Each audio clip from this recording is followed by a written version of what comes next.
ഇങ്ങനെ ഒരു വേദിയിലേക്ക് തികച്ചും യാദൃച്ഛികമായിട്ടാണ് ഒരു ഇൻവിറ്റേഷൻ കിട്ടിയത്. ഞാൻ മനസ്സിൽ പോലും വിചാരിക്കാത്തൊരു കാര്യമാണ്. സാക്ഷാൽ ശ്രീരാമചന്ദ്രൻ്റെ നിയോഗം പോലെ ഇന്നിവിടെ എത്തി. എനിക്കറിയാവുന്നത് വളരെ കുറച്ചാണ്.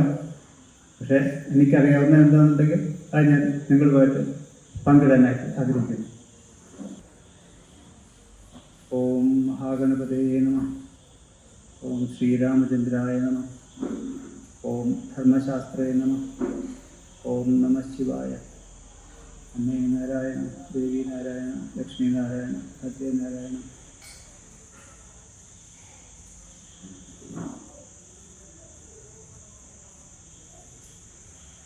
ഗജാനനം ഭൂതഗണാതിസേവിതം കപിത്തജംബൂഫലസാരഭക്ഷിതം ഉമാസുതം ശോകവിനാശകാരണം നമാമി വിഘ്നേശ്വരപാദപങ്കജം. ഗുരുർബ്രഹ്മ ഗുരുർവിഷ്ണു ഗുരുർദേവോ മഹേശ്വര ഗുരു സാക്ഷാൽ പരബ്രഹ്മ തസ്മൈ ശ്രീ ഗുരവേ നമഃ.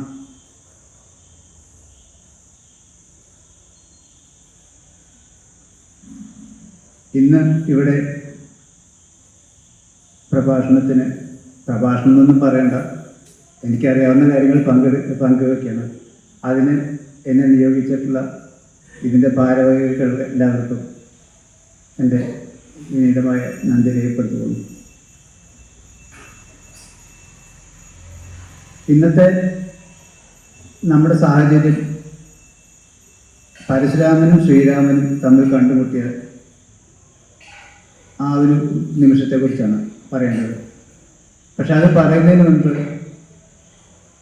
രാമായണത്തെക്കുറിച്ചും രാമായണത്തിലെ ചില സംഭവങ്ങളെക്കുറിച്ചും നമുക്ക് എന്തെങ്കിലും പറഞ്ഞ് പോകണം. ഒരുപക്ഷെ നിങ്ങളിതൊക്കെ നേരത്തെ കേട്ടിട്ടുള്ളതായിരിക്കാം, നിങ്ങൾക്കറിയാവുന്നതായിരിക്കാം. ആദ്യമായി നമുക്ക് രാമായണത്തെക്കുറിച്ച് നോക്കാം. രാമായണം നമുക്കെല്ലാവർക്കും അറിയാം, വാൽമീകി രാമായണം. രാമായണം എങ്ങനെയുണ്ടായി? രാമായണം എന്ന് പറഞ്ഞാൽ രാമൻ്റെ അയനം, അല്ലെങ്കിൽ രാമൻ്റെ ഗതി, അല്ലെങ്കിൽ രാമൻ്റെ ജീവിതം എന്നാണ് നമ്മൾ പറയുന്നത്. രത്നാകരൻ എന്നാണ് വാൽമീകി മഹർഷിയുടെ പണ്ടത്തെ പേര്. ആ രത്നാകരൻ വെറുമൊരു കാട്ടാളനായിരുന്നു. ആ കാട്ടാളനിൽ നിന്ന് രാമനാമം ജപിച്ചതിൻ്റെ മിടുക്കുകൊണ്ട് മാത്രം ഒരു വിദ്വാനായി, ഒരു മഹർഷിയായി മാറിയതാണ് വാൽമീകി. അങ്ങനെയുള്ള വാൽമീകി മഹർഷി രചിച്ച രാമായണമാണ് വാൽമീകി രാമായണം. എന്നാൽ വാൽമീകിക്ക് ആരാണിത് പറഞ്ഞു കൊടുത്തത്? വാൽമീകിക്ക് നാരദ മഹർഷിയാണ് രാമായണത്തിൻ്റെ പൊരുളെല്ലാം പറഞ്ഞു കൊടുത്തത്. ഈ രാമായണം മഹാദേവന് മാത്രം അറിയാവുന്ന വളരെ രഹസ്യമായിട്ടുള്ള ഒരു വിഷയമായിരുന്നു, അല്ലെങ്കിൽ ഒരു കഥയായിരുന്നു. അത് പുറമെ ആൾക്കാർക്ക് അറിയുന്ന ഒരു സംഗതി വന്നത് ശ്രീ പാർവതി വളരെ കാലമായിട്ട് ശ്രീരാമൻ്റെ കഥകളെക്കുറിച്ച് മനസ്സിലാക്കുവാൻ ആഗ്രഹിച്ചിരുന്നു. അങ്ങനെ ശ്രീരാമൻ്റെ ജന്മത്തെക്കുറിച്ചും ശ്രീരാമൻ്റെ കഥകളെക്കുറിച്ചും വിശദമായി പറഞ്ഞു തരാമോ എന്ന് മഹാദേവൻ്റെ അടുത്ത് ചോദിച്ചപ്പോൾ ഒരു മന്ദഹാസത്തോടു കൂടി, വളരെ സന്തോഷത്തോടു കൂടി, കാരണം മഹാവിഷ്ണുവാണ് മഹാദേവൻ്റെ ആരാധന. അപ്പോൾ മഹാവിഷ്ണുവിൻ്റെ ഓരോ അവതാരങ്ങളെക്കുറിച്ചും മഹാദേവന് വളരെ താല്പര്യപൂർവ്വം പറയാൻ പറ്റും. അങ്ങനെ ശ്രീ പാർവതിക്ക് മഹാദേവൻ രാമായണത്തിൻ്റെ എല്ലാ വിഷയങ്ങളും, കഥ മുഴുവനും പറഞ്ഞു കൊടുത്തു. അങ്ങനെയാണ് രാമായണം, ശിവന് മാത്രം അറിയാമായിരുന്ന രാമായണം പുറത്തായത്. അവിടുന്ന് അത് പിന്നീട് നാരദ മഹർഷിയിലെത്തി. വാൽമീകി ഒരു സമയത്ത് നാരദ മഹർഷിയെ കണ്ടപ്പോൾ വാൽമീകി ചോദിച്ചു, ഉത്തമനായ ഒരു മനുഷ്യൻ ഈ ലോകത്തിൽ ഉണ്ടോ എന്ന് ചോദിച്ചു. അങ്ങനെ ചോദിച്ചപ്പോൾ നാരദ മഹർഷി പറഞ്ഞു, അങ്ങനെ ഒരാളുണ്ട്, ആ ആളുടെ പേര് രാമൻ എന്നാണ്. അത് കഴിഞ്ഞിട്ട് ആണ് നാരദ മഹർഷി വാൽമീകിക്ക് രാമായണത്തിൻ്റെ കഥകൾ മുഴുവൻ പറഞ്ഞു കൊടുക്കുന്നത്. മഹാദേവനും ശ്രീപാർവതിയും തമ്മിൽ സംസാരിച്ചിരുന്ന ആ ഭാഗം തൊട്ടാണ് രാമായണത്തിൻ്റെ കഥകൾ തുടങ്ങുന്നത്. അതായത് ഉമാമഹേശ്വര സംവാദത്തിൽ കൂടെയാണ് രാമായണം തുടങ്ങി വരുന്നത്. പല കാലത്തും പല സമയത്തും മാറി മാറി ഉണ്ടായിട്ടുള്ള കാലഘട്ടങ്ങളിൽ മാറിയിട്ടുള്ള രാമായണത്തിൻ്റെ പുതിയ പുതിയ പതിപ്പുകളുണ്ട്. ചിലത് കൂട്ടിയിട്ടുണ്ട്, ചിലത് കുറച്ചിട്ടുണ്ട്. അങ്ങനെ ഇന്ന് നമ്മൾ കാണുന്ന വാൽമീകി രാമായണത്തിൽ 24,000 ശ്ലോകങ്ങളുണ്ടെന്നാണ് പറയുന്നത്. 7 ഖണ്ഡങ്ങളിലായിട്ട് 500ഓളം അധ്യായങ്ങളാണ് നമുക്കുള്ളത്. സംസ്കൃതത്തിലെ ആദ്യത്തെ ഒരു കാവ്യരൂപമാണ് രാമായണം എന്ന് പറയുന്നത്. 2 ഇതിഹാസങ്ങളാണ് ഭാരതത്തിൽ. 2 ഇതിഹാസങ്ങളാണ് പ്രധാനമായിട്ട്, രാമായണവും മഹാഭാരതവും.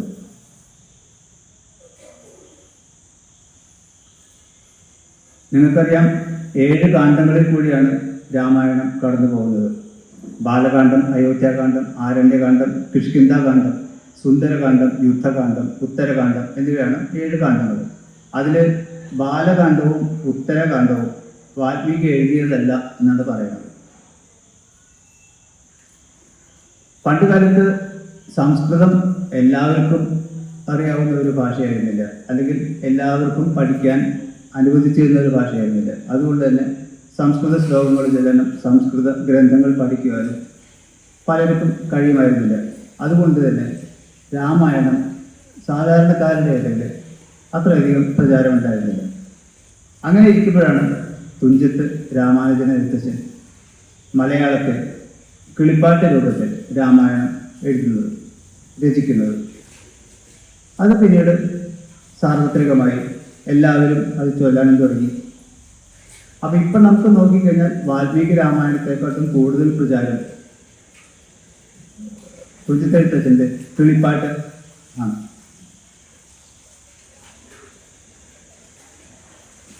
എന്താണ് രാമായണം നൽകുന്ന സന്ദേശം? ധാർമ്മിക മൂല്യങ്ങളെ മുറുകെ പിടിക്കുവാനായി മഹത്തായ സിംഹാസനം വരെ ഉപേക്ഷിച്ചു രാമനും ഭരതനും. അപ്പോൾ ശ്രീരാമനും ഭരതനും എല്ലാ സുഖങ്ങളും ത്യജിച്ച്, അല്ലെങ്കിൽ രാജസിംഹാസനം വരെ ത്യജിച്ച് അങ്ങനെ ഒരു ജീവിതമായിരുന്നു. അപ്പോൾ ആ ധാർമ്മിക മൂല്യങ്ങളെല്ലാം അവർ വളരെയധികം ശ്രദ്ധിച്ചിരുന്നു. എന്താണ് വാൽമീകി രാമായണവും അധ്യാത്മ രാമായണവും തമ്മിലുള്ള വ്യത്യാസം എന്ന് ചോദിച്ചാൽ, വാൽമീകി രാമായണത്തിൽ ശ്രീരാമനെ ഒരു സാധാരണ മനുഷ്യനായിട്ടാണ് കണക്കാക്കുന്നത്. എന്നാൽ അധ്യാത്മ രാമായണത്തിൽ ഒരു ദൈവിക ശക്തി കൊടുത്തിട്ട് ശ്രീരാമനെ ഒരു ദൈവത്തിൻ്റെ അവതാരമായിട്ട് തന്നെയാണ് പറയുന്നത്. രാമനാമം വളരെ പ്രധാനപ്പെട്ടതാണ്. രാമനാമം ഒരു നാമവുമാണ്, ഒരു മന്ത്രവുമാണ്. സാധാരണ രീതിയിൽ ഒരു മന്ത്രം നമുക്ക് ചെല്ലണമെങ്കിൽ മന്ത്രത്തിന് ദീക്ഷ കിട്ടണം. എന്നാൽ രാമനാമം മന്ത്രമാണ്, പക്ഷെ ആ മന്ത്രം ചൊല്ലാനായിട്ട് നമുക്ക് ദീക്ഷയൊന്നും വേണ്ട. ആർക്കും എപ്പോഴും എവിടെ വെച്ചും ചെല്ലാവുന്നതാണ് രാമനാമം. അധ്യാത്മ രാമായണത്തിൽ നമുക്ക് രാമസ്തുതികൾ കൂടുതലായി കാണാൻ സാധിക്കും. വാൽമീകി രാമായണത്തെക്കാട്ടും കൂടുതലായിട്ട് രാമസ്തുതികൾ കാണാൻ സാധിക്കും. കുറച്ച് കാലം മുമ്പ് വരെ രാമായണ മാസം എന്നോ അല്ലെങ്കിൽ ഈ രാമായണ പാരായണമെന്നും ഇത്ര ജനസമ്മതി ഉണ്ടായിരുന്നില്ല. വീടുകളിൽ, പഴയ വീടുകളിൽ പഴയ കാരണവന്മാർ അല്ലെങ്കിൽ അമ്മൂമ്മമാർ സന്ധ്യയ്ക്ക് വിളക്ക് കൊളുത്തി രാമായണം ചെല്ലും, രാമായണം ചെല്ലും. പക്ഷെ അത് കവിഞ്ഞ് ഇങ്ങനെ അമ്പലങ്ങളിലോ അല്ലെങ്കിൽ പൊതുസ്ഥലങ്ങളിലോ രാമായണ മാസമാകാതെ അനുഷ്ഠാനങ്ങളോ ഒന്നും ഉണ്ടായിരുന്നില്ല. അതൊക്കെ ഈ അടുത്ത കാലത്ത് തുടങ്ങിയതാണ്. എന്തായാലും അത് നല്ലൊരു മാറ്റം തന്നെയാണ്. എന്തുകൊണ്ടാണ് കർക്കിടക മാസത്തിൽ രാമായണം വായിക്കണമെന്ന് പറയുന്നത്? കർക്കിടക മാസത്തിന് നമ്മൾ പഞ്ഞമാസം എന്നാണ് പറയുന്നത്. എല്ലാവിധ ബുദ്ധിമുട്ടുകളും സഹിച്ചിട്ടാണ് കർക്കിടക മാസം താണ്ടി നമ്മൾ ചിങ്ങമാസത്തിലേക്ക് എത്തുന്നത്. അത് പഴയ ആൾക്കാർക്ക് എല്ലാവർക്കും അറിയാം. പുതിയ ആൾക്കാർക്ക്, പുതിയ തലമുറയ്ക്ക് അത് കൂടുതൽ അറിയില്ല. അങ്ങനെ കർക്കിടക മാസത്തിൽ പൊതുവെ അന്തരീക്ഷത്തിൽ നിന്ന് നമ്മുടെ ശരീരത്തിലും ഒരു നെഗറ്റീവ് എനർജി, ഒരു ദോഷം നമ്മുടെ ശരീരത്തിലേക്ക് ബാധിക്കുന്നുണ്ടെന്നാണ് പറയുന്നത്. അങ്ങനെ അന്തരീക്ഷത്തിലുള്ള നെഗറ്റീവ് എനർജിയെ ഇല്ലാതാക്കുന്നതിന് രാമനാമം ജപിക്കുന്നതും രാമായണം വായിക്കുന്നതും, അതുപോലെ ശരീരത്തിന് പറ്റിയിട്ടുള്ള ദോഷങ്ങൾക്ക് കർക്കിടക ചികിത്സയും കർക്കിടക കഞ്ഞിയും കഴിക്കുക, അതും ഒരു വിധിയായിട്ട് പറഞ്ഞു വച്ചിട്ടുണ്ട്. അതുകൊണ്ടാണ് കർക്കിടക മാസത്തിൽ നമ്മൾ രാമായണ മാസമായിട്ട് ആചരിച്ച് രാമായണം തുടക്കം തൊട്ട് അവസാനം വരെ വായിക്കുന്നതും, അതുപോലെ കർക്കിടകത്തിൽ ആയുർവേദ ചികിത്സകളും കർക്കിടക കഞ്ഞിയെല്ലാം കഴിക്കുന്നത്. ഒരു കാലഘട്ടം വരെ മനുഷ്യന്മാർ നമ്മുടെ നാട്ടിൽ മാത്രമല്ല എല്ലായിടത്തും പരസ്പരം ഐക്യത്തോടുകൂടി സമാധാനത്തോടുകൂടി കഴിഞ്ഞിരുന്നു. എന്നാൽ ഇപ്പം നമുക്ക് നോക്കിക്കഴിഞ്ഞിട്ടുണ്ടെങ്കിൽ എല്ലായിടത്തും കലാപങ്ങളും അല്ലെങ്കിൽ അനിഷ്ടങ്ങളുമാണ് കാണുന്നത്. ധർമ്മത്തിന് ച്യുതി സംഭവിക്കുമ്പോൾ എപ്പോഴൊക്കെ ച്യുതി സംഭവിക്കുന്നോ അപ്പോഴൊക്കെ ഞാൻ അവതരിച്ച് ധർമ്മം പരിപാലിക്കപ്പെടുന്നു എന്ന് ഉറപ്പുവരുത്തും എന്ന് പറഞ്ഞിട്ടുണ്ട് മഹാവിഷ്ണു. അങ്ങനെ മഹാവിഷ്ണുവിൻ്റെ ഒരു നിയോഗപ്രകാരമായിരിക്കാം വേണമെങ്കിൽ നമ്മളിപ്പോൾ ഈ രാമായണ മാസം ആചരിക്കുന്നതും രാമനാമം ചൊല്ലുന്നതും അല്ലെങ്കിൽ രാമായണം പതിവായി വായിക്കുന്നതല്ല. ഇനി രാമായണത്തിലേക്ക് കിടക്കുകയാണെന്നുണ്ടെങ്കിൽ നമുക്കെല്ലാവർക്കും അറിയാം, കോസല രാജാവായ ദശരഥ മഹാരാജാവ് അയോധ്യയിൽ താമസിച്ച് രാജ്യം ഭരിക്കുകയാണ്. ആ സമയത്ത് അദ്ദേഹത്തിന് 3 ഭാര്യമാരുണ്ട്. 3 ഭാര്യമാരിലും കുട്ടികളില്ല. ആ കുട്ടികളില്ലാത്ത വിഷമത്തിന് അതിനൊരു പരിഹാരമായിട്ട് പുത്രകാമേഷ്ടിയാകവും അശ്വമേധയാകവും എല്ലാം നടത്തി. ആ യാഗത്തിൻ്റെ അവസാനം, പുത്രകാമേഷ്ടി യാഗത്തിൻ്റെ അവസാനം, ഒരു ദിവ്യ തേജസ് അഗ്നിയിൽ നിന്ന് പൊങ്ങി വന്ന് ഒരു പായസപാത്രം കൊണ്ടുവന്ന് ആ പായസം ദശരഥൻ്റെ ഭാര്യമാർ കഴിച്ച് അതിൽ നിന്ന് ആണ് 4 കുട്ടികളെ പ്രസവിക്കുന്നത്.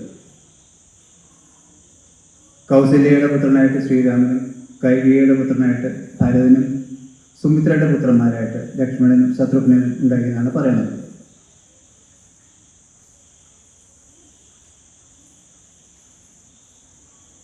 മഹാവിഷ്ണുവിൻ്റെ ഒപ്പം എല്ലായ്പ്പോഴും ഉണ്ടാവുന്ന ആൾക്കാരാണ് ശംഖ്, ചക്രം, അതുപോലെ അനന്തൻ.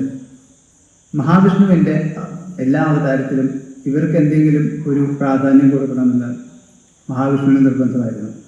അതുകൊണ്ട് തന്നെ ശ്രീരാമാവതാരത്തിൽ ഇവരെ 3 പേരെയും കൂടെ ചേർത്തു.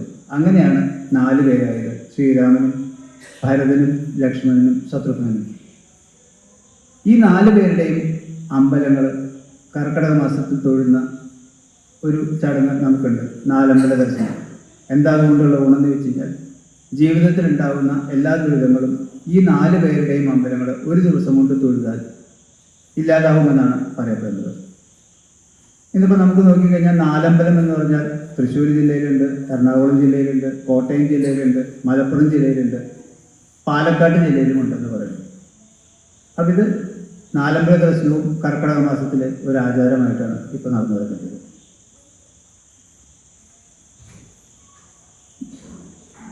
ഇനി ശ്രീരാമൻ മനുഷ്യനായിട്ട് ത്രേതായുഗത്തിൽ അവതരിച്ചതിന് ചില കാരണങ്ങളുണ്ട്. നമുക്കെല്ലാവർക്കും അറിയാം, രാവണ നിഗ്രഹത്തിന് വേണ്ടിയിട്ടാണ് ശ്രീരാമൻ അവതരിച്ചത്. പക്ഷെ ശ്രീരാമൻ മനുഷ്യനായിട്ട് അവതരിക്കാനായിട്ട് വേറെ ചില നിമിത്തങ്ങളുണ്ട്, അല്ലെങ്കിൽ നിയോഗങ്ങളുണ്ട്. നിങ്ങൾ കേട്ടിട്ടുണ്ടോയെന്നറിയില്ല, ജലന്ധരൻ എന്നിട്ട് അസുരനുണ്ടായിരുന്നു. മഹാദേവന്റെ തന്നെ ഒരു അംശരൂപമാണ്. മഹാദേവന്റെ ക്രോധാഗ്നിയിൽ നിന്ന്, ഇന്ദ്രനെ ദഹിപ്പിക്കാൻ പോയ ക്രോധാഗ്നിയിൽ നിന്ന് ജനിച്ച ഒരു പുത്രനാണ്, അല്ലെങ്കിൽ ഒരാളാണ് ജലന്ധരൻ. ആ ഇന്ദ്രനെ രക്ഷപ്പെട്ടെങ്കിലും ഈ ക്രോധാഗ്നി പോയി സമുദ്രത്തിലാണ് പതിച്ചത്. അവിടുന്ന് ഒരു ബാലനുണ്ടായി. ആ ബാലനെ വരുണൻ വളർത്തിക്കൊണ്ടുവന്നു. അതാണ് ജലന്ധരൻ എന്ന് പറയുന്നത്. ആ ജലന്ധരൻ അസുരന്മാരുടെ രാജാവായി. അങ്ങനെ ശുക്രാചാര്യരുടെ ശിക്ഷണത്തിൽ എല്ലാവിധ വിദ്യകളും പഠിച്ച് അസുരന്മാരുടെ രാജാവായി. പക്ഷെ ശുക്രാചാര്യർക്ക് ജലന്ധരന് ഒരു പ്രശ്നമുള്ളതായിട്ട് മനസ്സിലായി. ജലന്ധരന്റെ ശക്തി എപ്പോൾ വേണമെങ്കിലും ക്ഷയിക്കാം. അതുകൊണ്ട് ജലന്ധരന്റെ ശക്തി നിലനിർത്തിയാൽ മാത്രമേ തമ്മിൽ തല്ലിക്കൊണ്ടിരുന്ന അസുരന്മാരെ ഒരുമിച്ച് നിർത്താൻ പറ്റുള്ളൂ. അങ്ങനെ ജലന്ധരന്റെ ശക്തി നിലനിർത്തുന്നതിന് വേണ്ടിയിട്ട് കാലനേമിയുടെ മകളായിട്ടുള്ള വൃന്ദയെ കൊണ്ട് ജലന്ധരനെ കല്യാണം കഴിപ്പിച്ചു.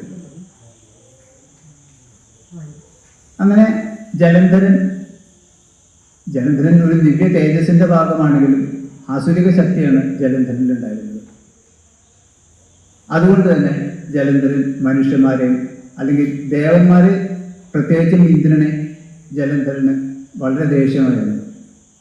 ജലന്ധരന്റെ ശത്രുവായിരുന്നു ഇന്ദ്രൻ. എന്തുകൊണ്ടാണെന്ന് വെച്ചാൽ ജലന്ധരന്റെ അമ്മയെ കൊല്ലാനായിട്ടുള്ള കാരണം, അല്ലെങ്കിൽ അമ്മ മരിക്കാനായിട്ടുള്ള കാരണം ഇന്ദ്രനാണ്. ഇന്ദ്രനും ദേവകളാണ്. അതുകൊണ്ട് അന്ന് തൊട്ട് ദേവകളോട്, പ്രത്യേകിച്ച് ഇന്ദ്രനോട് ദേഷ്യമാണ്. അങ്ങനെ പല പ്രാവശ്യം യുദ്ധങ്ങളൊക്കെ ഉണ്ടാവും.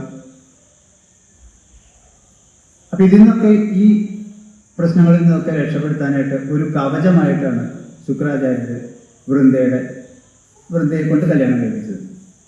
വൃന്ദ മഹാവിഷ്ണുവിൻ്റെ വലിയൊരു ഭക്തയായിരുന്നു.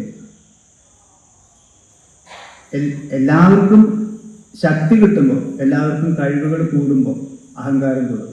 അതേപോലെ ജലന്ധരനും അഹങ്കാരം കൂടി. അങ്ങനെ ജലന്ധരനെ കൊണ്ടുള്ള ഉപദ്രവങ്ങൾ കൂടി വന്നപ്പോൾ ബ്രഹ്മാവ്, പിന്നെ ഇന്ദ്രദേവൻ അല്ലെങ്കിൽ ദേവകൾ എല്ലാവരും ചെന്ന് മഹാദേവന്റെ അടുത്ത് സങ്കടം പറഞ്ഞു.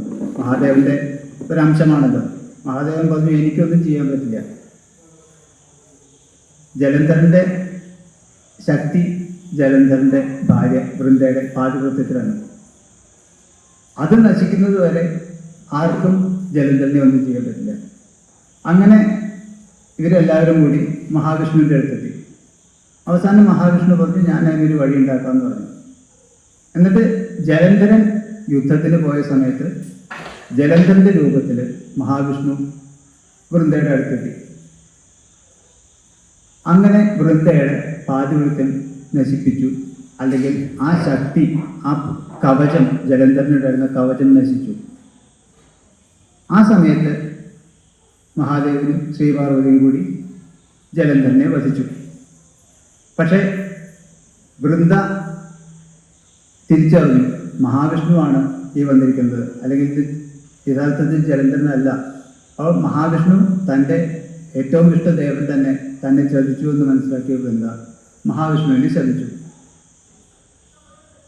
നിങ്ങൾക്കും ഇതുപോലെ ഒരു സമയത്ത് നിങ്ങളുടെ സഹധർമ്മിണി നഷ്ടപ്പെട്ട് വിരഹ ദുഃഖം അനുഭവിക്കാനുള്ള ഒരു സാഹചര്യം ഉണ്ടാവട്ടെ. അതുപോലെ നിങ്ങളൊരു കല്ലായി മാറട്ടെ, അതായത് സാളഗ്രാമമായി മാറട്ടെ എന്ന്. അങ്ങനെ വൃന്ദ സ്വയം ദേഹത്യാഗം ചെയ്തു. വിഷ്ണു ഈ 2 ശാപങ്ങളും ഏറ്റുവാങ്ങി. വിഷ്ണു പിന്നെ സാളഗ്രാമമായി, വൃന്ദ പിന്നെ തുളസിയായി.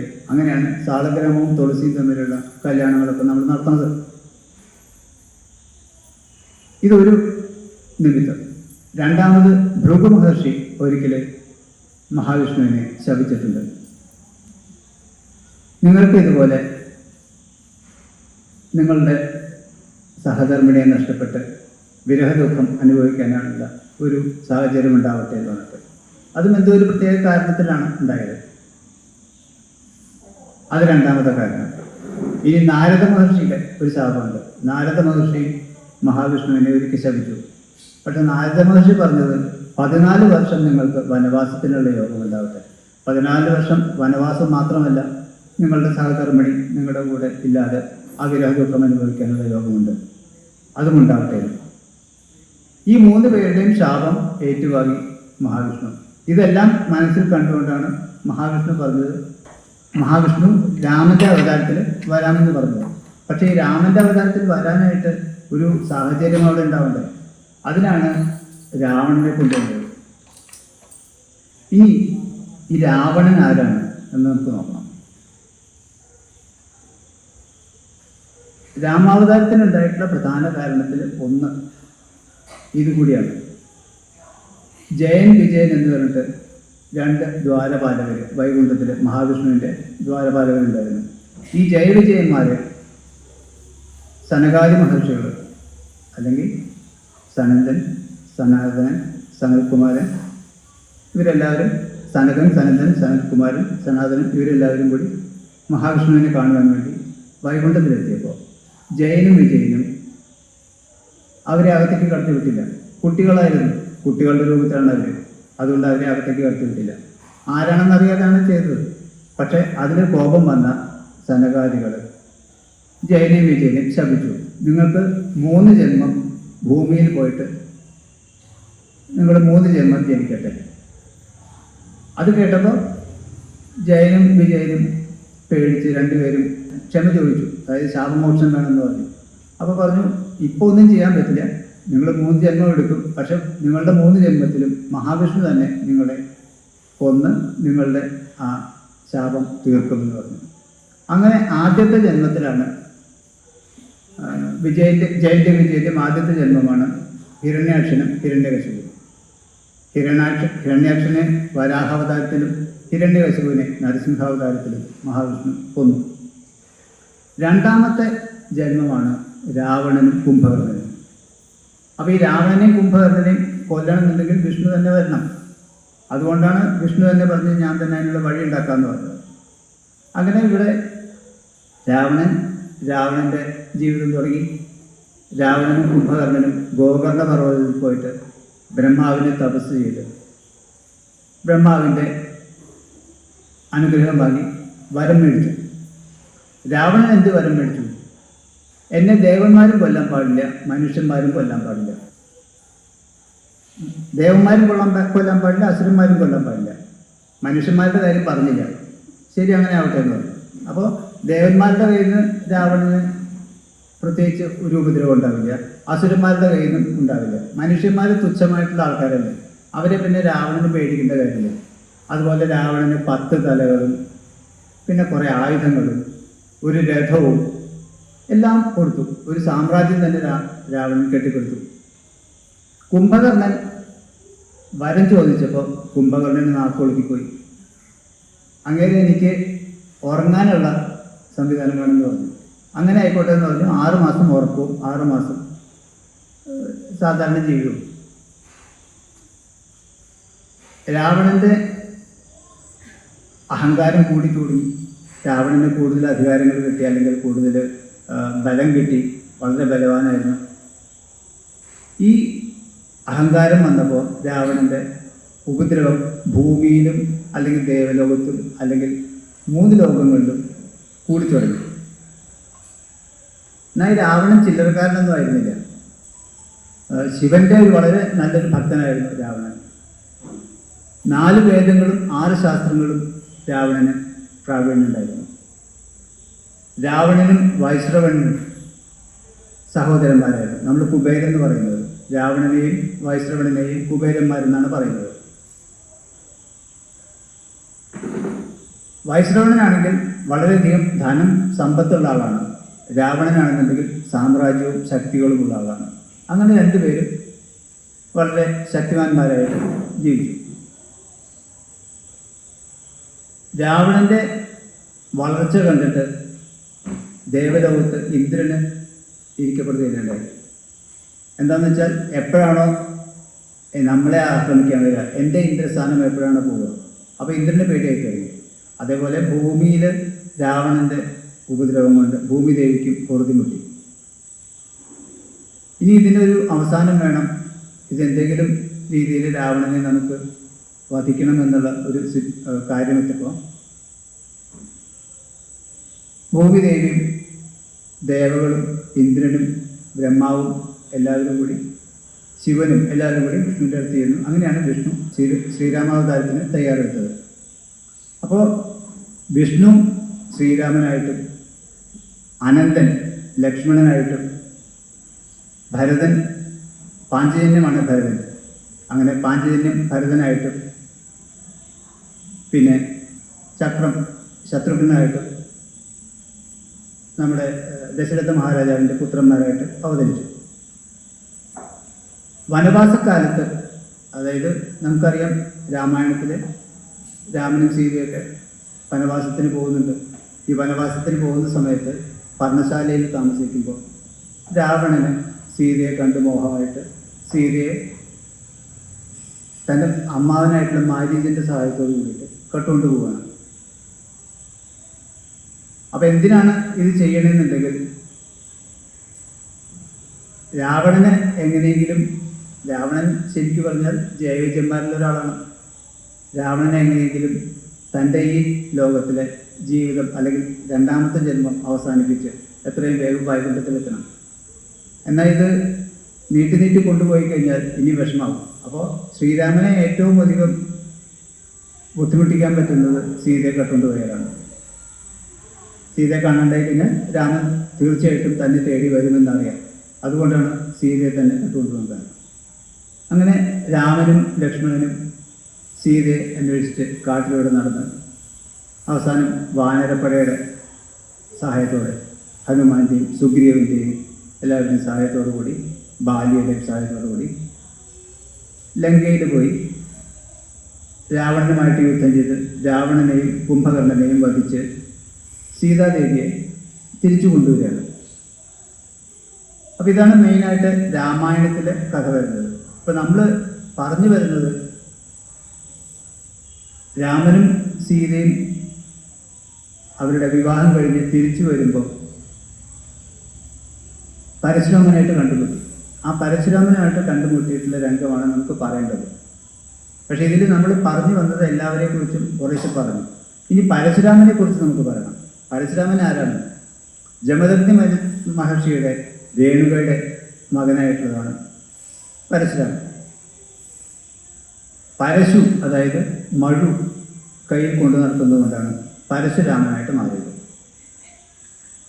ഈ പരശുരാമൻ ശിവന്റെ വളരെ വലിയൊരു ശിഷ്യനാണ്. അങ്ങനെ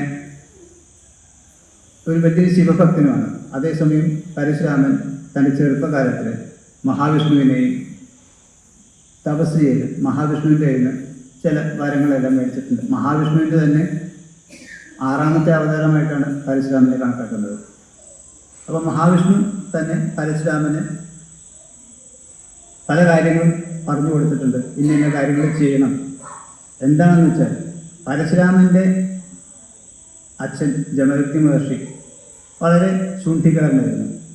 ഒരിക്കൽ ജമദഗ്നി മഹർഷിക്ക് തൻ്റെ ഭാര്യയിൽ സംശയം തോന്നി.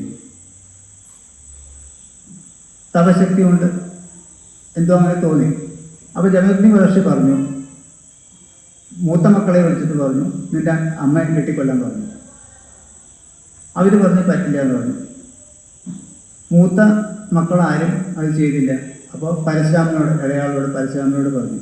പരശുരാമനൊന്നും ആലോചിച്ചില്ല. പരശുരാമൻ അറിയാം അച്ഛൻ്റെ തപശക്തി എന്താണെന്നുള്ളത്. പരശുരാമൻ ഒരു മടിയും കൂടാതെ അമ്മയും സഹോദരങ്ങളെയും, ജമദഗ്നി മഹർഷി ആദ്യം മൂത്തവരോട് പറഞ്ഞപ്പോൾ അവർ പറ്റില്ല എന്ന് പറഞ്ഞപ്പോൾ ജമദഗ്നി മഹർഷി പരശുരാമനോട് പറഞ്ഞു, അമ്മയും മക്കളെയും ബാക്കി മക്കളെ എല്ലാവരെയും കൊന്നോളാൻ പറഞ്ഞു. പരശുരാമൻ അവരെ എല്ലാവരെയും കൊന്നു. അത് കണ്ടപ്പോൾ സന്തോഷമായിട്ട് ജമദഗ്നി മഹർഷി ചോദിച്ചു, എന്താണ് നിനക്ക് വരം വേണ്ടത്? എനിക്ക് വേറെ ഒരു വരവും വേണ്ട. എൻ്റെ അമ്മയും എൻ്റെ സഹോദരന്മാരെയും അവർ ഒരു ഉറക്കത്തിൽ നിന്ന് ഉണർന്നെഴുന്നേറ്റ് വരുന്ന പോലെ, ഇതൊന്നും അറിയാതെ, ഇത് ഇവിടെ നടന്നതൊന്നും അറിയാതെ ഉറക്കത്തിൽ നിന്ന് എഴുന്നേറ്റ് വരുന്നത് പോലെ അവരെ ജീവിപ്പിച്ചു തരണം. അത്രേ എനിക്ക് വേണ്ടതെന്ന്. ജമദഗ്നി മഹർഷി യാതൊരു വിഷമവും കൂടാതെ സന്തോഷത്തോടു കൂടി അത് ചെയ്തു കൊടുക്കുകയും ചെയ്തു. അപ്പോൾ അത്രയും ശക്തിയുള്ള ആളാണ് മഹർഷി. അതുപോലെ അത്രയും ശക്തിയുള്ള ആളാണ് പരശുരാമൻ. ഇനി പരശുരാമന് ഒരു മരണമില്ല എന്നാണ് പറയുന്നത്. പരശുരാമൻ തന്നെയാണ് മഹാഭാരതത്തിൽ ദ്രോണർക്കും ഭീഷ്മർക്കും അതുപോലെ കർണനുമെല്ലാം ആയുധവിദ്യ നൽകിയതും അല്ലെങ്കിൽ അവരുടെ ഗുരുവായിരുന്നത്. ഇനി വരാൻ പോകുന്ന കൽക്കിയുടെ അവതാരത്തിലും പരശുരാമൻ തന്നെയാണ് കൽക്കിയുടെ ഗുരുവായിട്ട് വരിക എന്നാണ് പുരാണങ്ങളിൽ പറയുന്നത്. പിന്നെ ജമദഗ്നി മഹർഷിക്ക് സുരഭി എന്ന പേരുള്ള ഒരു പശു ഉണ്ടായിരുന്നു. കാമധേനുവിൻ്റെ പോലെ തന്നെ എന്ത് ചോദിച്ചാലും കൊടുക്കുന്ന ഒരു പശുവായിരുന്നു സുരഭി. ആ സുരഭിയെ ഒരു ദിവസം കാർത്തവീര്യാർജുനൻ എന്ന രാജാവ് മഹർഷിയുടെ ആശ്രമത്തിൽ വന്നപ്പോൾ കണ്ടപ്പോൾ രാജാവിന് ആ പശുവിനെ വേണം. അപ്പം മഹർഷി പറഞ്ഞു പശുവിനെ തരാൻ പറ്റില്ല എന്ന് പറഞ്ഞു. ഉടനെ ദേഷ്യം വന്ന് മഹർഷിയെ കാർത്തവീര്യാർജുനൻ കൊന്നുകൊണ്ട്. ഇതറിഞ്ഞ് ആശ്രമത്തിലെത്തിയ പരശുരാമൻ അവിടെ വെച്ചൊരു പ്രതിജ്ഞ ചെയ്യുകയാണ്: ഞാൻ 21 പ്രാവശ്യം ഈ ഭൂലോകത്തിലെ ക്ഷത്രിയന്മാരെ മുഴുവനും നശിപ്പിച്ച് ഭൂമിയെ സ്വസ്ഥമാക്കും. ഒരു കാലത്ത് ക്ഷത്രിയന്മാർക്ക് അഹങ്കാരവും അല്ലെങ്കിൽ അവരുടെ ബലവും വളരെ കൂടുതലായിരുന്നു. അപ്പോൾ ഭൂമിയുടെ സന്തുലിതാവസ്ഥ തന്നെ മാറി മറിയുന്ന ഒരവസ്ഥയായിരുന്നു. അതിൽ നിന്ന് രക്ഷിക്കും എന്നൊക്കെ പറഞ്ഞു. അങ്ങനെ ഒരു പ്രതിജ്ഞ എടുത്തു. അപ്പോൾ പരശുരാമൻ വിഷ്ണുവിനെ തപസ് ചെയ്ത് വിഷ്ണു പരശുരാമൻ്റെ അടുത്ത് പറഞ്ഞത് ഇത് തന്നെയാണ്: നിങ്ങളുടെ അച്ഛൻ്റെ ഘാതകനായിട്ടുള്ള കാർത്തവീര്യാർജുനെ വധിക്കുക, പിന്നെ ഭൂമിയെ ക്ഷത്രിയന്മാരിൽ നിന്ന് മുക്തമാക്കി സ്വസ്ഥമാക്കി കശ്യപ മഹർഷിക്ക് സമർപ്പിക്കുക. പിന്നെ നിങ്ങൾ എൻ്റെ ത്രേതായുഗത്തിലുള്ള അവതാരത്തിന്, രാമാവതാരത്തിന് വേണ്ടി കാത്തിരിക്കുക. അതുവരെ നിങ്ങൾ ഭജിച്ചിരിക്കുക എന്നാണ് മഹാവിഷ്ണു പറഞ്ഞത്. ഇനി നമുക്ക് ഇന്ന് പറയേണ്ട വിഷയത്തിലേക്ക് വരാം. അതായത് ഇപ്പം കഴിഞ്ഞ ദിവസത്തെ പ്രഭാഷണം കഴിഞ്ഞപ്പോൾ നമ്മൾ സീതാ സ്വയംവരം കഴിഞ്ഞിട്ടായിരിക്കും നിർത്തിയിട്ടുണ്ടായിരിക്കുക. സീതാ സ്വയംവരം കഴിഞ്ഞ് അയോധ്യയിലേക്കുള്ള മടക്കയാത്രയിൽ സീതയും ദശരഥ മഹാരാജാവും അല്ലെങ്കിൽ വസിഷ്ഠ മഹർഷിയും മന്ത്രിമാരും അല്ലെങ്കിൽ പരിവാരങ്ങളും എല്ലാവരും കൂടി അയോധ്യയിലേക്കുള്ള മടക്കയാത്രയിൽ ഒരു 2-3 യോജന നടന്നു കഴിഞ്ഞപ്പോഴത്തേക്കും അന്തരീക്ഷത്തിൽ ദുർനിമിത്തങ്ങൾ കാണാനായി. അന്തരീക്ഷം വല്ലാണ്ട് ഇരുണ്ടുകൂടി പൊടിപടലങ്ങൾ വരുന്നു. അപ്പോൾ എന്താണ് എന്ന് നമുക്ക് അറിയില്ല. എന്താണെന്ന് ദശരഥ മഹാരാജാവിന് വളരെ വിഷമമായി.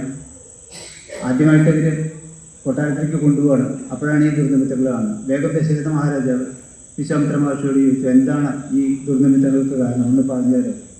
അപ്പോൾ മഹർഷി പറഞ്ഞു, ഒന്നും പേടിക്കണ്ട, എല്ലാം നല്ലതിനാണെന്ന് മാത്രം മനസ്സിലാക്കിയാൽ മതി. പക്ഷേ ഒരു കുറച്ച് നേരം കഴിഞ്ഞപ്പോൾ പൊടിപടലങ്ങളുടെയും അല്ലെങ്കിൽ ദുർനിമിത്തങ്ങളുടെയും കാരണം എന്താണെന്ന് മനസ്സിലായി. സാക്ഷാൽ പരശുരാമൻ ഒരു കയ്യിൽ തൻ്റെ മഴുവും വേറൊരു കയ്യിൽ അമ്പും തോളിൽ പിനാകം എന്ന് പറഞ്ഞ വൈഷ്ണവ ചാപവും ഏന്തിയ പരശുരാമൻ തൊട്ട് മുമ്പിൽ നിൽക്കുകയാണ്. പരശുരാമൻ എങ്ങനെയാണ്? പരശുരാമൻ ക്ഷത്രിയന്മാരെ ഇല്ലാതാക്കാൻ വേണ്ടിയിട്ട് നടക്കുന്ന ആളാണ്. അപ്പോൾ പരശുരാമൻ ശ്രീരാമൻ ശൈവജാപം ഖണ്ഡിച്ച് സീതാ സ്വയംവരം ചെയ്തു എന്ന വിവരം അറിഞ്ഞിട്ട് വരുന്നതാണ്. ശൈവജാപം ഖണ്ഡിച്ചെങ്കിൽ ഒരു ബലവാനായിരിക്കണം. ആ ബലമൊന്ന് എനിക്ക് അറിയണമെന്ന് പറഞ്ഞിട്ടാണ് പരശുരാമൻ്റെ പരിപാടി. എന്നിട്ട് പരശുരാമൻ ശ്രീരാമൻ്റെ അടുത്ത് വന്നിട്ട് പറയും, നീ ക്ഷത്രിയനാണെന്നുണ്ടെങ്കിൽ എൻ്റെ അടുത്ത് യുദ്ധം ചെയ്യും. നിനക്ക് ശൈവജാപം ഖണ്ഡിച്ചു എന്നുള്ള ഒരു അഹങ്കാരമുണ്ടല്ലോ, എൻ്റെ കയ്യിലുണ്ട് ഒരു വില്ല്. പക്ഷെ അത് വൈഷ്ണവ ജാപമാണ്. നിനക്ക് ശക്തി ഉണ്ടെങ്കിൽ ആ വില്ല് ഒന്ന് പൊലിച്ച് എൻ്റെ കയ്യിലുള്ള അമ്പ് തൊടുത്ത് ഒന്ന് കാണിക്കും.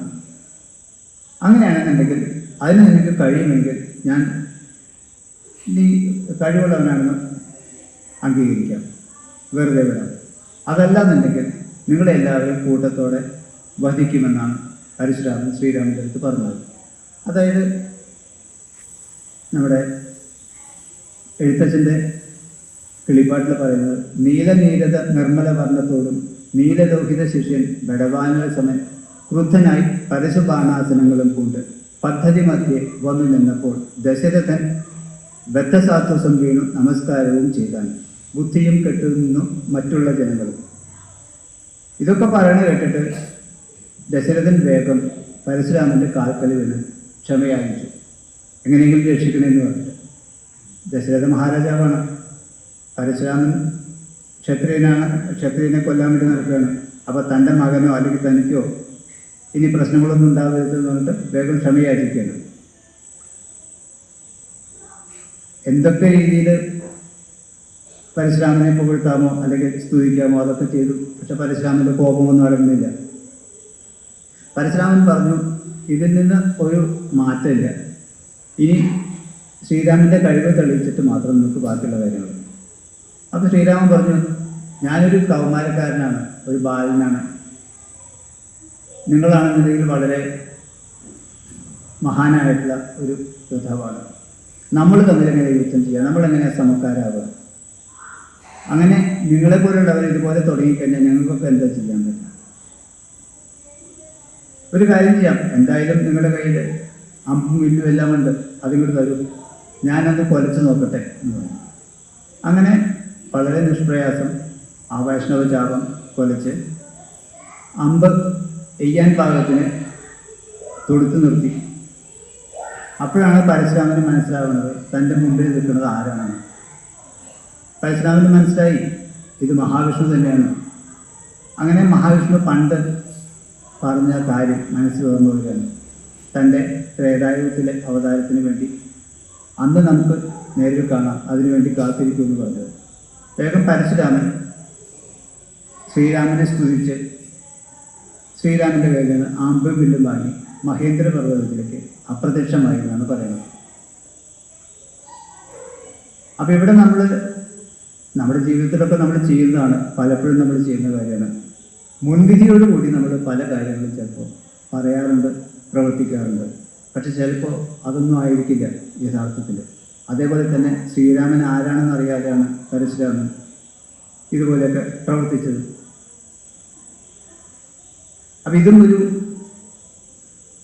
പാഠമാണ് നമുക്ക് പരശുരാമൻ്റെയും ശ്രീരാമൻ്റെയും ആ കൂടിക്കാഴ്ചയിൽ നിന്ന് ലഭിക്കുന്നത്.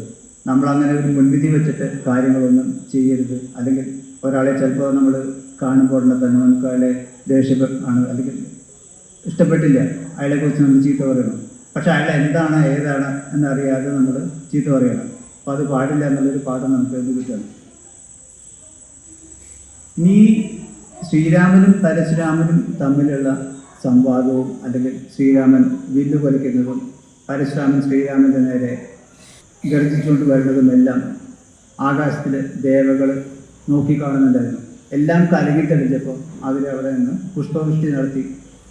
പിന്നെ ദശരഥൻ തൻ്റെ മക്കളെയും മരുമക്കളെയും എല്ലാം കൂട്ടി അയോധ്യയിലേക്ക് പോയി. അയോധ്യയിൽ സുഖമായി താമസിച്ചു എന്നാണ് ബാലകാണ്ഡത്തിൻ്റെ അവസാനത്തിൽ പറയുന്നത്. ഇനിയിപ്പോൾ നമുക്ക് ഇന്നത്തെ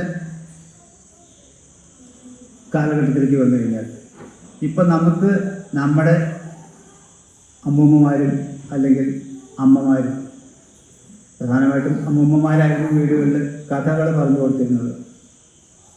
അത് അമ്മമാരിലേക്ക് എത്തി, അമ്മമാർ മക്കളിലേക്ക് പറഞ്ഞു കൊടുത്തു. അങ്ങനെ നമ്മുടെ ഒരു തലമുറ അങ്ങനെ കൈമാറി വന്നിരുന്നു. അതൊക്കെ ഇപ്പോൾ നഷ്ടപ്പെട്ടു. അപ്പോൾ ഇപ്പോഴത്തെ കുട്ടികൾ അല്ലെങ്കിൽ ഇപ്പോഴത്തെ ചെറുപ്രായത്തിലുള്ള ആൾക്കാർ, അവർക്ക് ആധ്യാത്മികമായിട്ടുള്ള ചിന്തകളോ അല്ലെങ്കിൽ അതുപോലെയുള്ള അറിവുകളോ ഒന്നും തന്നെയില്ല. എന്തിനും ഏതിനും എന്തുകൊണ്ട് എന്ന് ചോദിക്കുന്ന ഒരു കൂട്ടമാണ് ഇന്നത്തെ. അപ്പോൾ അവർക്ക് വേണ്ടി നമുക്ക് എന്തെങ്കിലും ചെയ്യണമെങ്കിൽ കൈവിട്ട് പോയി അവരെയൊക്കെ നമ്മുടെ കയ്യിൽ നിന്നൊക്കെ പോയി നമുക്ക് പിടിച്ചു നിർത്താൻ പറ്റാത്തൊരവസ്ഥയിലായി കഴിഞ്ഞു. ഇപ്പം അവരെ നമുക്ക് നേർവഴിക്ക് കൊണ്ടുവരണമെന്നുണ്ടെങ്കിൽ ചുരുങ്ങിയത് നമ്മുടെ വീടുകളിൽ ഒരു ദിവസം കുറച്ചു നേരമെങ്കിലും അവരെ ആധ്യാത്മികമായിട്ട് കഥകൾ പറഞ്ഞു കൊടുത്തിട്ടോ നാമം ജപിച്ചിട്ടോ അങ്ങനെ എന്തെങ്കിലുമൊക്കെ ചെയ്യാനായിട്ടുള്ളൊരു സംവിധാനം നമുക്ക് ഉണ്ടാക്കുക. അത് ദിവസവും പറ്റിയിട്ടില്ലെങ്കിൽ ആഴ്ചയിൽ ഒരിക്കലെങ്കിലും അത് ചെയ്യാനായിട്ട് നമുക്ക് ശ്രമിക്കാം. അപ്പം ഇത്രയാണ് ഇന്നിപ്പോൾ ഞാൻ പറയാൻ വേണ്ടി വന്നിട്ടുള്ളത്. ഇത് പെട്ടെന്നൊരു നിയോഗമാല വന്നതുകൊണ്ട് എനിക്ക് കൂടുതലൊന്നും പ്രിപ്പയർ ചെയ്യാനും പറ്റിയില്ല, അല്ലെങ്കിൽ അതിനെക്കുറിച്ച് കൂടുതൽ ആധികാരികമായിട്ട് പറയുന്നതിന് എനിക്ക് കൂടുതൽ സാധിക്കുന്നില്ല. അപ്പോൾ അതുകൊണ്ട് നമുക്ക് ഇന്ന് ഇവിടെ വെച്ച് നിർത്താം. ഇനി നമുക്ക് ശ്രീരാമനെ മനസ്സിൽ ധ്യാനിച്ച് നമുക്കെല്ലാവർക്കും നല്ലൊരു ജീവിതം ഉണ്ടാക്കി തരാൻ പ്രാർത്ഥിക്കാം. ഓം ശ്രീരാമൻ.